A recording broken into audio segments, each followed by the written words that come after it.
السلام علیکم ناظرین، امید کرتا ہوں آپ سب لوگ خیریت و عافیت سے ہوں گے۔ آج میں آپ کو بتاؤں گا کہ آپ صلی اللہ علیہ وسلم رمضان کا چاند دیکھ کر جو دعا مانگا کرتے تھے۔ اس حوالے سے حضرت جعفر بن طیار رضی اللہ تعالیٰ عنہ بیان کرتے ہیں کہ ایک موقع پر جب آپ صلی اللہ علیہ وسلم نے رمضان کا چاند دیکھا تو آپ لوگوں کی طرف متوجہ ہوئے اور پھر یہ جامعہ دعا فرمائے جس کا ترجمہ کچھ یوں ہے: اے اللہ، اس رمضان کے چاند کو ہم پر امن و سلامتی، اسلام، عظیم عافیت کے ساتھ طلوع فرما اور بیماریوں کو دور کرنے، روزہ، نماز، تلاوت قرآن کے لیے مددگار کے طور پر طلوع فرمائے۔ اللہ ہمیں رمضان کے لیے سلامت رکھ اور رمضان کو ہمارے لیے سلامتی کا موجب بنا اور اسے ہم سے اس حالت میں واپس کر کے رمضان جائے اور میں بخش چکا ہوں۔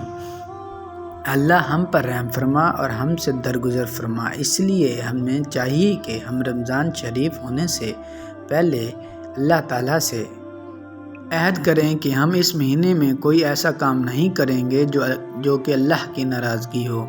اور اس مہینے میں ہم اپنا زیادہ وقت اللہ تعالیٰ کی عبادت اور اس کی خوشنودی میں گزاریں گے۔ انشاءاللہ دعا ہے کہ اللہ تعالیٰ میرا سنا اور آپ کا سننا اپنی بارگاہ میں قبول فرمائے، آمین ثم آمین۔